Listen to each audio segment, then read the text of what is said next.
So Lab Coat 21 is a character that everybody in the Dragon Ball Fighters community can actually say is broke, busted, and disgusting.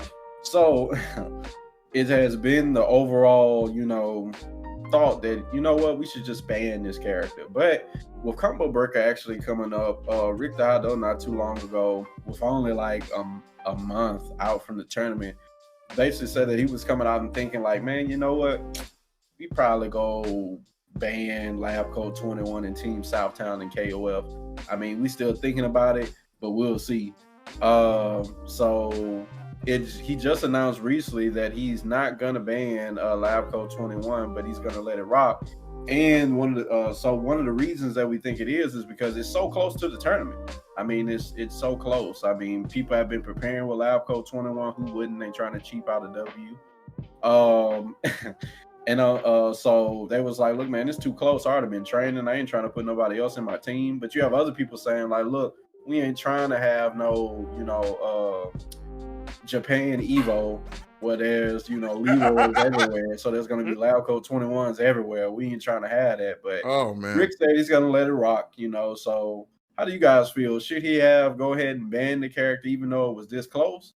Or, did he make the right decision and just letting it rock? I mean, may the best survive. So starting with you, T.O. the Flow.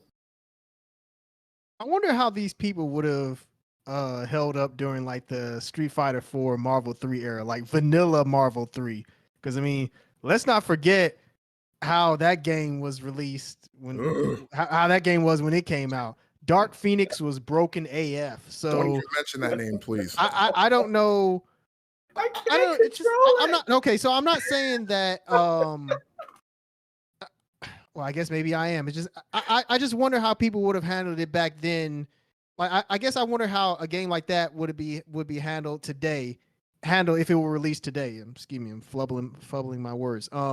Yeah, I wonder how Marvel 3 would have been received had been released today in regards to like a character like Dark Phoenix existing. Like, would we have just flat out banned her from Jump? Or would we just let it rock like what we did, back during the Street Fighter 4 MVC3 era? And I mentioned Street Fighter 4 because during Arcade Edition, let's not forget Yoon and Cammy. They were like super top tier. They were pretty much S tier in that game. They were stomping on everybody, and they were never banned. So I don't know. I guess it just feels like this is kind of like a trend in the FGC now where whenever a character just seems like they're overpowered, like nobody really wants to do the work to try and like lab it out, to try and like figure them out. Like I remember when Ultimate Marvel 3, when it came out, like Wesker was considered like the best character in the game in the beginning. And as people played him, more and more people learned, okay, there are ways around this character. And eventually he started to slide down the tier list a little bit. Now, it wasn't that he was bad, but he was not bad by any means. Wesker was still like an A tier character, but he wasn't, once people started to figure him out, he wasn't as good as people originally thought. And other characters started to go up the tier list, like your Zeros and your Virgils and everything. But I don't know, it just feels like, because this isn't even just a Lab Coat 21 thing. I noticed with Soul and Guilty Gear Strive, like when that came out, people were talking like Soul was like the most broken character of all time. And I'm like, have you all actually seen a broken character? Now, granted, I haven't played Lab Coat 21, so I don't know how broken she is. I haven't played fighters in quite some time just because the game wasn't for me in the long run. But I don't know. I'm just at this point where it just feels like we're just in a rush to ban characters when it feels like people really don't want to go in and truly lab it. But I don't know. The criticism I may get is that, top players are the ones saying that she's broken, and hence, they're the people who are going to lab the most. So if they can't figure it out, then most other people are not going to figure it out. So in regards to Rick's decision, I mean, I think he did what he had to do just because it's so close that's a tough call to make. I mean, to just flat for him to ban the character, and I don't know, for people to have like any backlash towards him on that, I feel like that's not his fault. I mean, that's just a matter of, Namco released the character that way. There's not really anything that we can do. I mean, she exists, so that's on them to fix her at some point. So for now, we just have to let it rock until, they release a patch, because I think Namco, they already announced that, they're going to have something in the works for it. So we'll see what they do. But in the meantime, I mean, you're just going to see a bunch of Lab Coat 21 in top 8, just like you saw Leroy, like you mentioned. So maybe that'll be the thing that'll get Namco to realize, like, oh, we definitely need to tone down this character. Just like, well, it was Namco again for Tekken. So I guess maybe a top 8 full of the same character will get them to realize that, oh, okay, we need to make some adjustments. So I don't know. That's my take on it. It just seems like this is just this trend in the FGC now to just hurry up to ban characters when it feels like we hadn't really put in the work to truly figure them out. But at the same time, I feel like tech nowadays develops at such a rapid rate in comparison to what it did 10 years ago. So maybe people just feel like there's just no way around these broken characters now. So I don't know. That's my take on it. I've been inconvenienced. Patch your whole game. Yeah, that does seem to be the feeling, doesn't it? I don't know. I just can't get behind the idea that, you know, Soul, when he came out, when Strive first came out, I can't get behind the idea that he was just this S tier bannable level character. I mean, he was really good, don't get me wrong, but to act like this is someone that's like ban worthy, that he's on the level of like a Meta Knight or like an Ivan Ooze kind of situation is like not even close. No, not even close. Get out of here with that. Not even close. Like, you know, the thing about it is that I really don't. I mean, if you were going to ban the character, I think like that's something that should have been thought about like months ago. You know, like that's definitely, you know what I mean. That's something you really shouldn't have brought up like a month close. Like even if people are asking about it, it's just like let it rock. Don't even tell them that you're considering it, because then of course people are going to be mad if you don't make the decision that they want you to make. You know what I mean? Like you just be like, nah, the characters are in. The characters are the characters, and that's the way it is. And I mean, he could have banned it or could have banned her, but that would have been a big mistake. I think that would have been a huge mistake, because like you're saying, if like you're playing with a certain team and you're going into a tournament thinking that you're going to be able to use that particular team, and then a month out, maybe a couple weeks out, they say, hey, guess what? That's not a thing. You can't use that character anymore. We're banning it. And it'd be like, what? Why are you banning it? Like, it sets a weird precedent. It really does, man. It really does. Because then it's like, okay, so whenever a character comes out and there might be a little bit better, or people are doing like the outcry about a character, we're just going to ban them instead of like forcing people to learn the matchup. I'm not like Terance was saying, I haven't played DBZ, Dragon Ball FighterZ, in a very long time. And like him, it just wasn't the game for me. I'll just be honest. It was not the game for me. But like going back to what you were talking about Saul Bad Guy has been good in pretty much every Guilty Gear game he's ever been in. Like as far back as I can remember, there's never been a Guilty Gear game where I'm like, wow, Saul's bad. Like never, not even once. He's pretty much always been at least a good character. So for people to come in and just be like, oh, Saul's good, it's like, yeah, he is. He's always good. That's kind of the point. He's like, Saul's basically the main character of the game. Like exactly. Guilty Gear knows how to treat their main characters, unlike Street Fighter putting Ken and Ryu in the bottom of the trash. Often. Well, to be fair, when Street Fighter V came out, Ryu was really good, so he just hadn't been as good ever since. So, you know, hey.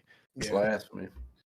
But yeah, man, like it's like you just let it rock, man. I think he made the right decision. He made the right call, because otherwise it would have set a really bad precedent. Because when you do it that one time, let's say he had done it this one time, then everybody's going to expect almost every other TO to make that concession in the future. You know, like he's a known name. He's a well-known name. So if he had made that concession, I feel like people would have been like, oh, okay, well, if he did it this one time, then you guys can do it too. Just nip it in the bud. Don't even do it. I feel like sometimes you just got to let it rock. Like you said, like back in the olden days, if a character was really broken, like really good, you just had to deal with it, man. You just had to deal with it. Like that's that. I mean, that's pretty much the long and short of it, man. You gotta deal with it. You got to learn the character. I mean, I don't know what more to say other than that, man. Like I'm pretty much said all I'm going to say about that, because like once again, like Rick he made a good decision. I 100% agree with the way that he handled it, because otherwise we'd have a big problem, I think. Either you bend the knee and ban the character, or I'm going to send my legion of anime PFPs to a culture mention.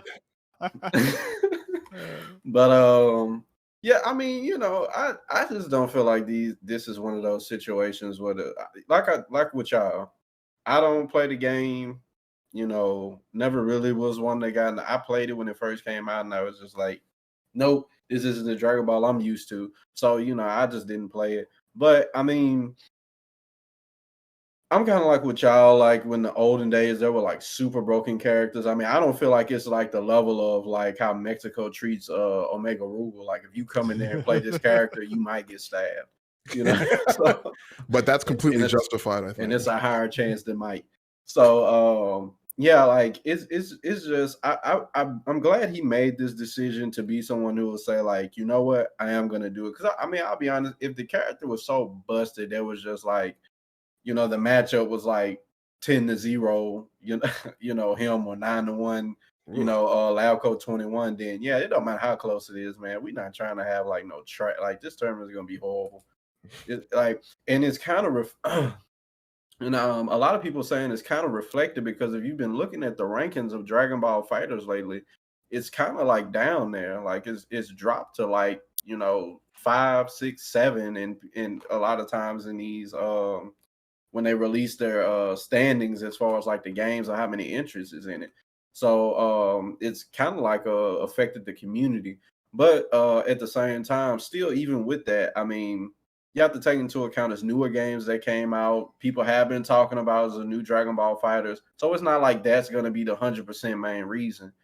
It is something to take into account, but still at the end of the day, like, I'm not going to necessarily say Rick's decision was the 100% correct decision, but I am glad that he made that decision, because it's not like a situation where it's like the community is hollering, my mentors are blowing up, just ban the character. I'm just glad it's not like that. So, I feel like his decision is a good decision. Like I said, I don't think I'm not going to say it's 100% correct decision, because you do have like, let's be honest, a lot of the times when we have these tournaments and stuff like that, before we go in, unless some random unknown Jimmy with the strong thumbs is going to come and like all of a sudden bust out the bracket, you already kind of know the main people who are going to be like top in these tournaments if you go look at the entrance for the game. And most of those people are saying that Lauco 21 is busted. So, I'm pretty sure it's a decision he had to think hard on. But yeah, so that's my thoughts on it. I mean, I'm glad he made this choice. He didn't bend the knee. Yeah. He's been enduring the onslaught of the anime profile pictures. Mad respect. So yeah. Yeah. So anybody else got anything to add?